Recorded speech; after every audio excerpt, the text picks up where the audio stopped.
Aaron Pico confirms that his fight next weekend with Movsar Evloev is off. He's not happy about it, but he's hopeful that they can reschedule it for next month, UFC 319. Pico says, not going to sugarcoat it. I'm pretty disappointed you pulled out of this one. I get that things happen. I truly hope whatever's going on, you recover quickly. That said, my camps aren't cheap, and I'm ready to get in there and put on a show sooner rather than later. I understand there's an opening for us August 16th in Chicago. We don't get promotions for calling in sick. I'll see you in Chicago, Movsar Evloev.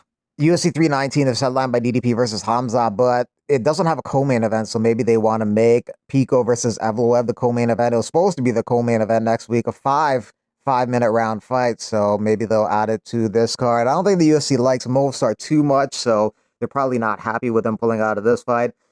And if he doesn't take this fight next month with Pico, they'll probably dislike him even more. Steve Erceg was supposed to take on Alex Perez in August, but that fight won't be happening. Perez says, sucks to say, I have to pull out of my fight due to a fracture. It's going to take some time to heal. I was looking forward to fighting August 9th, but everything happens for a reason. Hopefully Erceg gets a new opponent. I'll be back soon, better than ever. Thank you to everyone who supported me through this crazy journey. Erceg lost a decision to Moreno in his last fight. Perez lost to Tyra in his last fight due to injury. So injuries have plagued him, which sucks for him. Last year, he was starting to fight a lot more. Before that, he had a rough go. He had 9 canceled fights out of 10, which were scheduled, and he had 3 more canceled fights even before that in the UFC. Dustin Poirier asked about the durability of Max Holloway after the KO to Topuria. Maybe an unfair question because Topuria has got some special power and seems to knock out everybody. A lot of questions around his durability too after being knocked out for the first time. What's this fight going to look like in your mind? Yeah, with the durability talk, it's tough to say. You know, a lot of things play into that. Genetics, lifestyle, all kinds of stuff. We'll find out Saturday night if that shot really affected him. You know, that's my goal, is to find out. But I'm expecting another war. Poirier was also asked about how he thinks former opponent Islam Makhachev will do at 170. He thinks he'll do just fine because he is a big 155er. And as far as the fight with Jack goes, it really is going to depend on takedown D. Speaking of Islam, what's your thoughts on him moving up to welterweight? He's a big guy. I think he's going to fill into that weight. He's a really big 155er.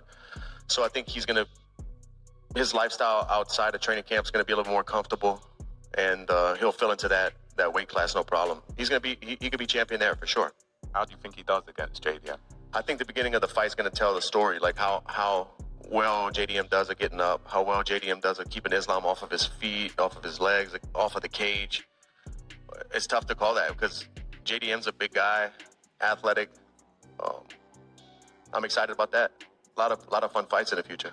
Holloway also thinks Islam Makhachev will do fine at 170, but he thinks people might be counting out JDM and how good he is. I just wanted to get your thoughts on Islam moving up to welterweight. How do you think he's going to do out there? I think he'd be fine, man. I think he'd be good, you know, but people be sleeping on Jack, you know what I mean? And I think Jack is one of the best fighters in the world right now, and I think people is going to find out when that match happens. I don't know. I'm hearing rumors maybe October. I think it's going to be a fun fight, smart fight, but a lot of people counting out Jack for I don't know what reason. They just keep counting him out. Kind of reminds me of when I was like coming up and counting me out about certain fights. So, I mean, he is, you know, he's the number 2 pound for pound in the world right now, but he's the number 2 pound for pound in the world for a reason, so you got to respect that. But, you know, don't sleep on Jack. I think it's going to be a tough and fun fight. Jack is number 8 pound for pound. Makhachev is number 2. The top 5 is Topuria, Makhachev, Davalishvili, Pantoja, and DDP. There's a lot of wholesome content out there this week about Dustin Poirier as he's retiring, but not everywhere. How about when GP put a fight with me, you get pushy surgery, UFC? One response to that is he's jealous Dustin gets a hometown retirement fight when they tried to feed him to Hamzat as a send-off. Diaz was able to sidestep that. He dodged that bullet and ended up fighting Tony Ferguson, won that fight. And then that was his final fight in the UFC. Then he went on to lose to Jake Paul in boxing and then win in boxing against Jorge Masvidal. Turkey and Ariel Helwani have some sort of a beef. Sad day Ariel unfollowed me. Not sure how I'll be able to go on with success in boxing without his support. You know what you're doing. We aren't stupid. You ask certain questions to Nikisa and Shakur. This has nothing to do with Dana. Your fight with him is your fight. You need us, not the other way around. You message me all the time asking for interviews, the boxers who go on your show. always with my support. Before I entered boxing, you showed little interest in it. Not till Money Moicano turned down money reportedly. He says he turned down $200K from the UFC lawsuit settlement. The UFC agreed to pay a $335 million to over 1,200 fighters who competed between 2010 and 2017. The money's being split based on how much each fighter competed and how much they earned. Some fighters getting over 100K. Top names might get close to $1 million, but Moicano chose not to take the money.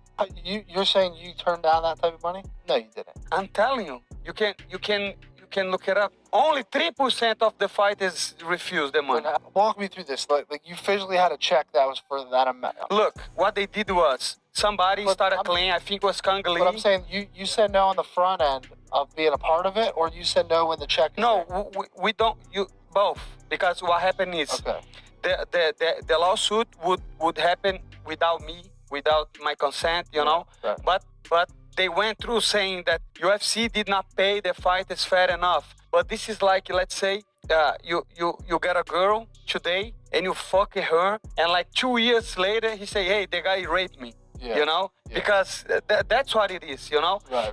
You agreed to it already. I agree with, because I remember my first fight in UFC was 8-8, was 8-8 to fight, and then what they say is, hey, you know that 8-8 that was wrong with you because they take advantage of you. It's the same thing. Yeah. You know, you have a girl and then somebody talk to the girl, hey, that guy abused you and this and that. So that's what I'm saying. And then they did the lawsuit, and the fucking lawyer was calling me like every week. Yeah. And he was saying, hey, you have to sign that, you have to sign that. And even a girl went to the gym, to America Top. She said, hey, you have to sign that. I'm looking like to everybody that has the fair share. If you did not sign, they're gonna split your money on the other fighters, you know? They're not gonna get the money back. Okay. Of the 700 fighters, only 3 or 4 did not accept, but they don't say the So names. you're one of only a handful. Yes. I'm saying that because man, if you like what USA was created, like free market, you have to, it's the same thing that I was saying about Ben Askren, you know, you have to do your part of the deal, you know, you have to, you cannot take advantage of people. But the problem is the mindset of people now is, now UFC is fucking rich, they can do that, you know. It's not like that, bro. You have to honor your part, you know, on the contract. Yeah, I respect that. You know, but you know what? 100K, it's a lot of money, but we're working over here, right? Yeah. In 10 years, I believe that this podcast is going to be great, and I will have this to tell, you know. Sure. Hey, one day 10 years ago I could have taken this money. But money's not everything at the end. It's not everything. I mean,